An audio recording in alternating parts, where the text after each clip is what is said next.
una pequeñita, se desconfiguró un poco la presentación, pero es una nena que conocimos a los 11 meses de edad, es una niña con unos antecedentes producto de un primer embarazo, una madre de 19 años, no hay antecedentes de consanguinidad, un parto por cesárea a las 34 semanas con un retardo de crecimiento intrauterino, pesó 2.290, una talla de 45 y tuvo un citomegalovirus congénito. En la etapa neonatal recibió tratamiento hospitalizada con vanganciclovir, oftalmo la valoró, le encontró una retina inmadura y presentó además una ictericia colestásica de la cual no tenemos muchos datos. Después, a los 7 meses de edad, tiene una segunda hospitalización por una osteomielitis en fémur y tibia derecha. Para esta osteomielitis recibió tratamiento con oxabanco, luego recibió clindamicina y terminó tratamiento oral con trimetoprim y cefalexina por 2 meses. Los lavados y debridamientos a los cuales fue sometida pues no tuvieron resultados positivos en los cultivos. Entonces nosotros la recibimos a los 11 meses de edad en el OMI por un cuadro de fiebre de 3 días de evolución y nuevamente síntomas en su miembro inferior derecho de dolor e inflamación articular. Entonces tenemos una paciente de 11 meses que pesaba 5.8 kilos con una talla de 62 centímetros, un perímetro cefálico de 41, estaba un poco taquicárdica, en regular estado general, febril, en la boca no tenía como ningún tipo de lesión, pero en la piel se encontraban ese tipo de lesiones que ustedes ven como unos tipo abón, eritematosas, muy generalizadas, no pruriginosas, que comprometían la cara, presentaba algo de taquicardia, pero pulmonar estaba normal y en el abdomen tenía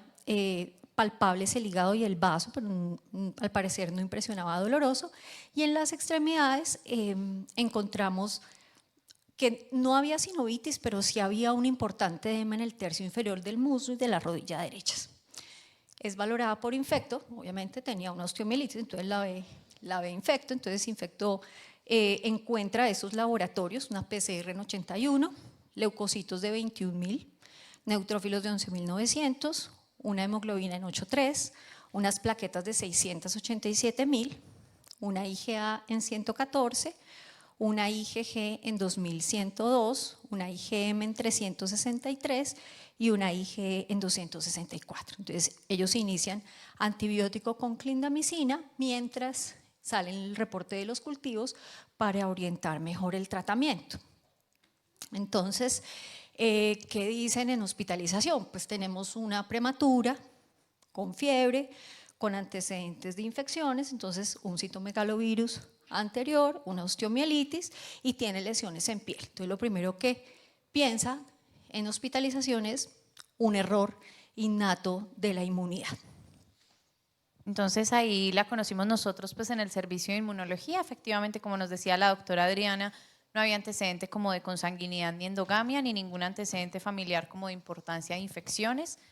Le hicimos unas subpoblaciones linfocitarias iniciales donde vimos que había una expansión linfocítica de todos los compartimentos. Ahí podemos ver los valores de la paciente y entre paréntesis los valores normales de referencia para la edad. Entonces podemos ver que CD3, que son los linfocitos T, teníamos 11.000 cuando el valor normal para la edad es hasta 5.900. El compartimento CD4 teníamos 6.200, que también está expandido, CD8 4.500, bastante expandido, unos CD19 que son los linfocitos B 2.800 y unos NK 1.425, entonces vimos que había una expansión linfocítica. Y las inmunoglobulinas, como ya nos contó la doctora Adriana, y también les traigo los valores normales para la edad, porque justo pues como esta chiquita tenía menos de un año, estaba como en el periodo justo de hipogamaglobulinemia transitoria de la infancia, que es donde los niños hacen ese pico bajo de inmunoglobulinas. Entonces el valor normal para ella de IgG era 440 para la edad y tenía 2.100, o sea, estamos hablando que tenía casi 5 veces el valor normal. Entonces sí tenemos una expansión linfocítica y una hipergamaglobulinemia. Entonces, desde la vista de inmunología dijimos, bueno, no hay antecedentes familiares relevantes, no hay consanguinidad, no hay endogamia. De las infecciones, pues sí tenemos este citomegalovirus que fue congénito, entonces no necesariamente digamos que nos habla de un problema pues como en la inmunidad, porque fue algo que sucedió incluso antes de que ella naciera, porque ella nació con un RCIU y tuvo pues también compromiso postnatal, pero que si vamos a hablar de algo de eso nos estaría hablando de un compromiso en la inmunidad celular, que vemos que por lo menos cuantitativamente no está alterada. Y tenemos la osteomielitis, que ahora está pues como en su segundo episodio, pero que nos llama la atención que no hemos tenido aislamiento microbiológico. Entonces nos empezamos a hacer la pregunta, ¿será infecciosa o no será infecciosa? Y en los estudios de extensión pues vimos que es una paciente que además pues de que tiene la anemia y la trombocitosis y la elevación de reactantes de fase aguda, entonces vemos que tiene hipergamaglobulinemia, expansión linfocítica, hepatoesplenomegalia, que nos hablan de una linfoproliferación, pues que por lo menos ya sabemos que viene de varios meses, una inflamación persistente que sabemos que le está generando afección a su estado general porque tiene alteración en el peso y en la talla con una falla del medro, y que aunque tenía las manifestaciones cutáneas urticariformes, no eran pruriginosas, e inicialmente le hicimos prueba con antihistamínico, incluso le cuadruplicamos la dosis y no le hicieron ni cosquillas a sus lesiones urticariformes porque su mecanismo no era histaminérgico. Entonces simplemente acá yo quería hablar un poquito de los errores innatos de la inmunidad porque ya su nombre ha venido cambiando, ¿cierto? Ya no hablamos de inmunodeficiencias primarias, sino de errores innatos de la inmunidad porque son muchísimo más que infecciones. Y si uno se fija como que los signos de alarma clásicos para sospechar las inmunodeficiencias primarias, como se conocían antes, son muy enfocados a las infecciones, son muy enfocados a las infecciones recurrentes o de gravedad anormal, pero yo quiero que piensen como en este Buda de 4 caras, ¿cierto? Porque los errores innatos de la inmunidad vienen desarrollándose de esta manera, que tenemos por una cara la susceptibilidad a infecciones, pero que también vamos a tener la autoinmunidad y la autoinflamación, la predisposición a malignidad y la atopia o alergia.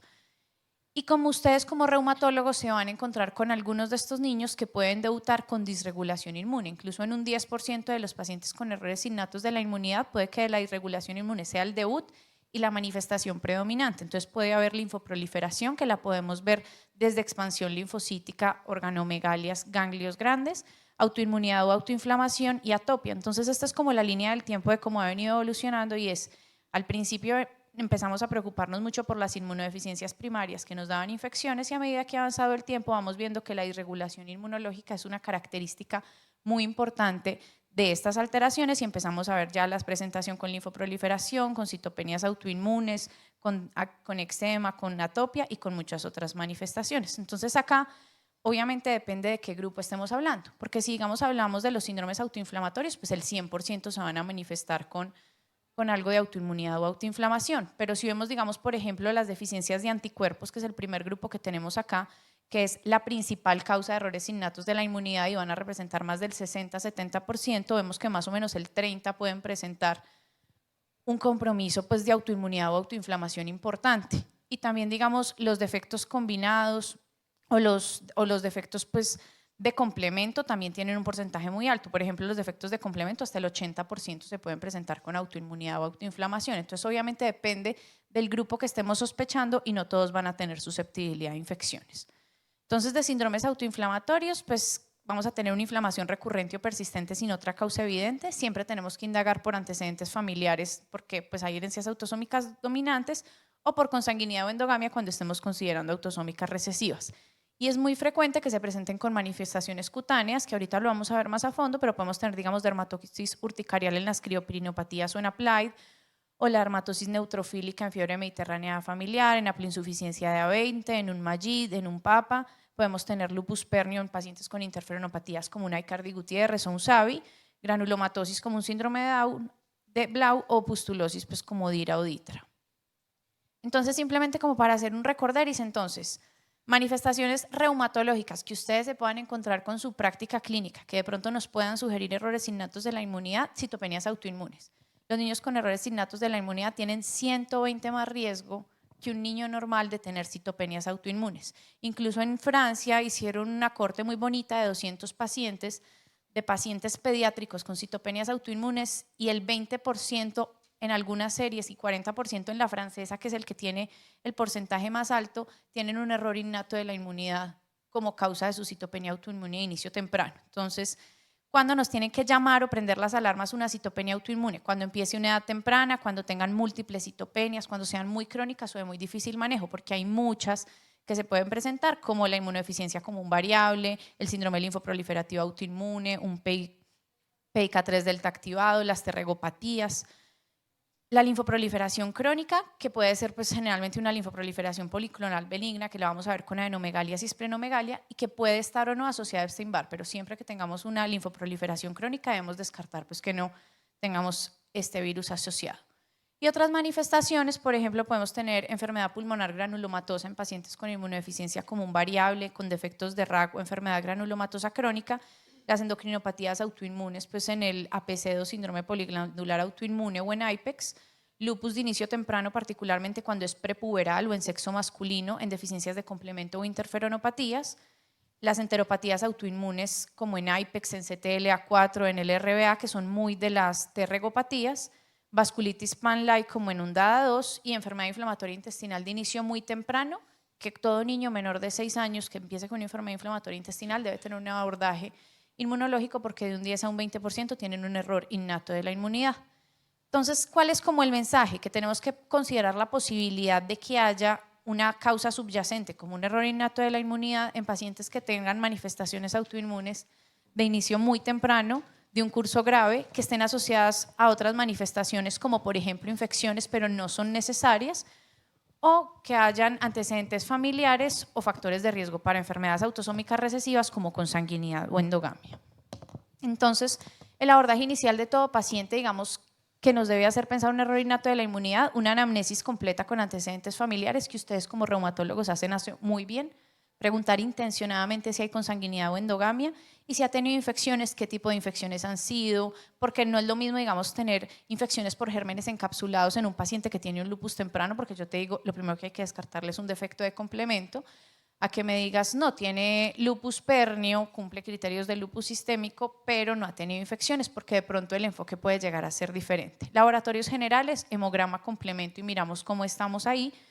Laboratorios desde el punto de vista inmunológico, unas inmunoglobulinas son buenas, bonitas y baratas, las van a poder usar fácil. ¿Y qué vamos a buscar? Hipogamaglobulinemia, o sea que estén bajas, que no es normal, y vamos a ver pues, principalmente en fenotipos de inmunodeficiencia como un variable, o hay muchos que pueden dar disgamaglobulinemia, o también frecuentemente podemos tener hipergamaglobulinemia por toda esta inflamación. Subpoblaciones linfocitarias, particularmente si vamos a iniciar manejo con inmunosupresor, porque digamos es muy frecuente que a mí me llegue un paciente que tiene autoinmunidad, recibió rituximab y tiene una linfopenia B. Entonces, doctora, ¿será que esto estaba antes o después del rituximab? Y la respuesta de uno es, puede, porque es muy frecuente que los pacientes, digamos, que utilizan rituximab hagan, digamos, si tienen un error innato de la inmunidad, con el rituximab hacen más frecuente hipogamaglobulinemia asociada, que no es un evento adverso que vemos tan frecuente. Entonces, que el rituximab sea como ese desenmascarador, por decirlo así, y no necesariamente la causa primaria. Y considerar pues, linfocitos dobles negativos, que recordemos que deben ser TCR alfa beta positivos, en pacientes que tengan citopenias autoinmunes o linfoproliferación crónica, para pensar pues, en ALPS o ALPS-like. Ya siguiendo con el caso.